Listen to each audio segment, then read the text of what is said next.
दोस्तों मेरी ये रिक्वेस्ट रहती है आप लोगों से कि अगर कोई रिश्ता आपको पसंद नहीं है, मान लिया कि आपकी कहीं शादी तय हो रही है, ठीक है, और आपको वो लड़का नहीं पसंद है, आप उस लड़के के साथ कंटिन्यू नहीं करना चाहते हैं, आगे शादी करना नहीं चाहते क्योंकि आपके टाइप का नहीं है, तो आप उसी टाइम अपने घर वालों को समझाइए और मना कर दीजिए।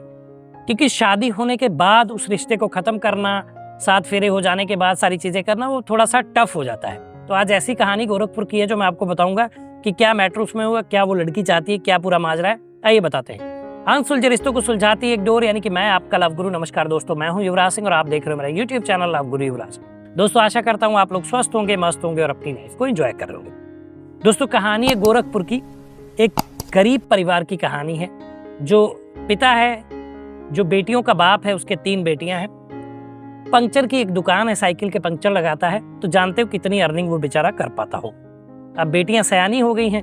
एक पिता के लिए ये सबसे बड़ा दुख का कारण हो जाता है जब उसके पास पैसे नहीं होते हैं, क्योंकि दहेज का दानव हर जगह एक्टिव है, आप जानते हैं। शादी करने पे हर जगह पैसे देने पड़ते हैं, धन देना पड़ता है, बहुत सारी चीजें करनी पड़ती हैं। तो वही चीजें इस पिता को भी करनी पड़ेंगी। अब ये चाहता है कि कहीं ऐसा कुछ हो जाए कि दहेज ना देना पड़े और बेटियां भी घर से विदा हो जाएं खुशी खुशी।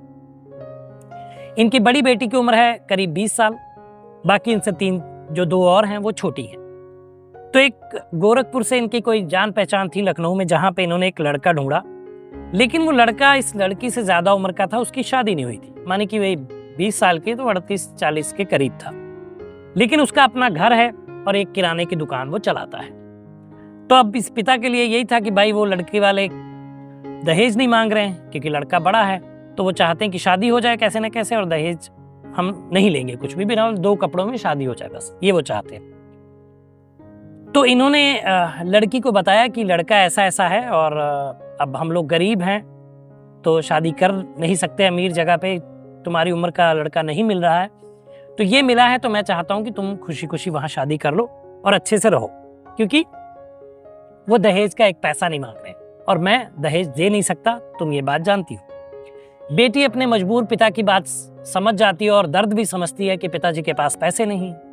जब पैसे नहीं है, दहेज दे नहीं पाएंगे तो शादी कोई करेगा नहीं।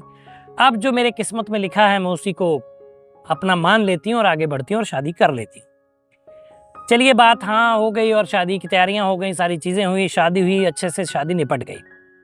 अब आई वो रात जिसका हर लड़के और लड़की को इंतजार रहता है, सुहाग रात। सुहाग रात की जब बात आई तो लड़का नशे में धुत है, यानी कि दारू पिए हुए कमरे में आता है, और जब वो उसको देखती है तो वो एक पैर से विकलांग है। ये बात इसके पिताजी ने इसको छुपा ली थी और नहीं बताई थी। ये लड़की उसको देखते ही थोड़ा असहज महसूस करती है और सोचती है कि यार जैसा बताया गया तो वैसा तो है नहीं, चलो उम्र में बड़ा था ये मुझे बताया गया, लेकिन ये विकलांग है, ये बात मेरे पिता ने मुझसे छुपाई। अब वो अपने पिता को कोसती है और जो फीलिंग उसको सुहागरात में अपने पति के साथ आनी चाहिए वो नहीं आती और वो उससे दूरी बना के रखती है। जब ये होता है तो उधर उसका पति जो हो गया है, पति जो आया था कमरे में, वो नशे में ही था, लेकिन उसने भी कुछ ऐसा नहीं किया, दोनों सो जाते हैं। लेकिन अब ये रोज रोज की चीजें होने लगी तो पति परेशान हुआ। लेकिन ये लड़की अब चाहती है, उसने मुझे मैसेज किया है कि लव गुरु मैं नहीं चाहती उसके साथ रहना, मुझे अच्छा ही नहीं लगता है, मुझे फीलिंग ही नहीं आती उसके साथ, तो मैं उसको अपना पति कैसे मानूं और कैसे वो चीजें करूं जो एक पति पत्नी के बीच में होनी चाहिए, मुझे तो अच्छा ही नहीं लगता है। तो इनका ये सवाल था, इन्होंने ये भेजा था गोरखपुर से। अब तो ये लखनऊ में रहती हैं, लेकिन अभी इनकी शादी को 15-20 दिन ही हुए हैं और ये अब निवारण चाहती है। देखिए आपने बहुत अच्छा, आपका धन्यवाद, आपने मुझे इस काबिल समझा और अपना सवाल मुझे भेजा, व्हाट्सएप किया, आपने सारी चीजें बताई। लेकिन मेरी दोस्त, अब अगर आपको फीलिंग नहीं आ रही उस पति के साथ जिसके साथ आप शादी की है, तो इसका एक ही विकल्प है कि भाई ये बात पहले तो आप अपने पिताजी को बताइए कि उन्होंने आपके साथ ऐसा क्यों किया, आपसे झूठ क्यों बोला। और दूसरी बात, अगर फील नहीं आती तो आप इस रिश्ते को ना कर सकती हैं, लेकिन अब शादी हो गई है, बड़ी समाज में बातें उठेंगी, ढेर सारी चीजें होंगी, उसके लिए क्या आप तैयार हैं? भाई इसका एक ही तो उत्तर है कि अगर आप नहीं रह पा रही उनके साथ और उनके साथ सहज महसूस नहीं कर रही हैं, शारीरिक संबंध आपके नहीं बन पा रहे हैं, तो आगे कैसे होगा?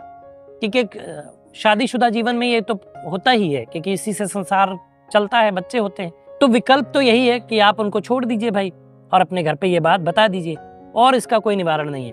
क्योंकि आपको आज फीलिंग नहीं आ रही तो शायद कल भी नहीं आएगी, क्योंकि जैसा पति के शायद सपने आपने सोचे थे वैसा वो नहीं है।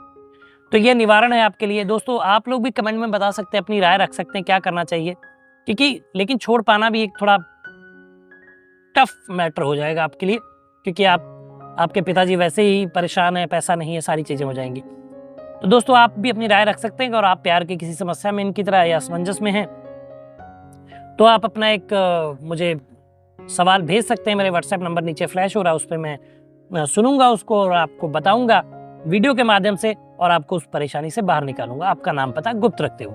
तो दोस्तों ये था वीडियो। बताइएगा वीडियो कैसा लगा, कमेंट करिए, शेयर करिए, चैनल को सब्सक्राइब करिए। मिलेंगे अगली वीडियो में, तब तक मुस्कुराते रहिए, खुश रहिए, क्योंकि जीवन बहुत छोटा है। धन्यवाद।